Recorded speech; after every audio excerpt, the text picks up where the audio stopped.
Today we're going to have a look at Princess Diana, and with particular emphasis on relationships in her life.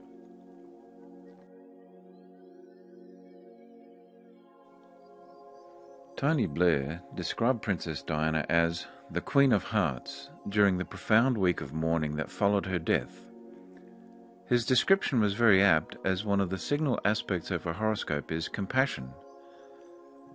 The sun is about one's core identity, and in this case it is strongly defined by Neptune, the planet of compassion and service. In addition, the sun is in Cancer, which traditionally is the sign of nurturing love. There is also strong support from the planet Chiron, which speaks of success through relationships. It could be said that a significant component of her fame was based on the world's interest in her relationships. Appropriately, perhaps, the most successful of her relationships were with her children and the various service organizations that she actively supported. Although the marriage to Prince Charles ultimately failed, it is hard to imagine a marriage that got off to such a great start and showed evidence of much love and joy. Unfortunately, Charles and others were in the wrong house, astrologically. In looking at a close personal relationship, or even a strong business relationship, we look at the 7th house and what planets are in it, and here we find, in Diana's horoscope, the planet Saturn, the planet of loss and limitation. This is not where you want Saturn if you want a happy marriage. Whether Charles wanted it or not, Saturn in Diana's 7th house would tend to draw out the cold and austere side of his nature. Nonetheless, Venus forms a positive connection with Saturn, indicating a liking on Diana's part for strength of character, self-discipline, and what could be termed general masculine toughness. These are traits that Charles would have done well to keep to the fore. Overall, though, Saturn's placement does not make a good case to explain Diana's marriage and relationship problems. When looking at love in a horoscope, we look at the moon. It is the emotional heart of a horoscope and can express the tenderest sentiments of love or become embroiled in jealous angst.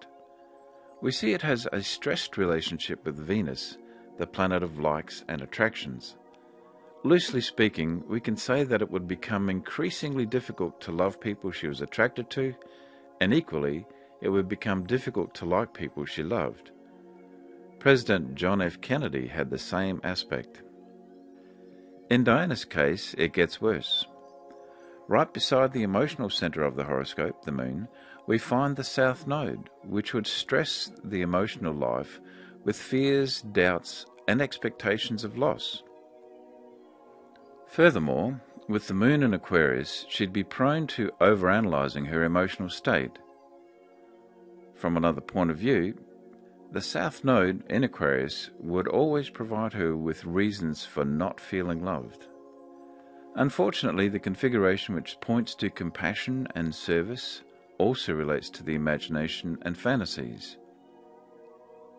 The Sun, Neptune and Chiron connection suggests she would have had dreams and aspirations of having the perfect relationship, and in her case, because of the strength of these aspects, her picture of how a relationship should be would have been exceptionally vivid.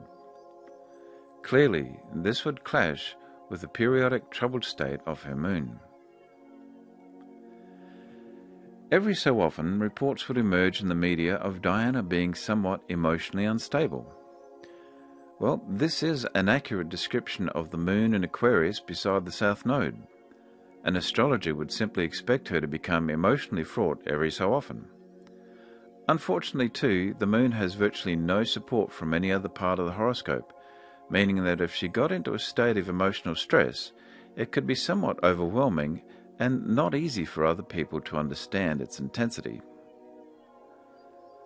On a final note, if you're wondering where her statuesque figure shows in her horoscope, we look again at Saturn, which relates to structure and form, which is in an earth sign, which relates to the physical body, and once again we notice the strong connection with Venus, the planet of beauty, which is also in an earth sign and in the 11th house of the public. It was inevitable that the world should notice her and become fascinated with her looks.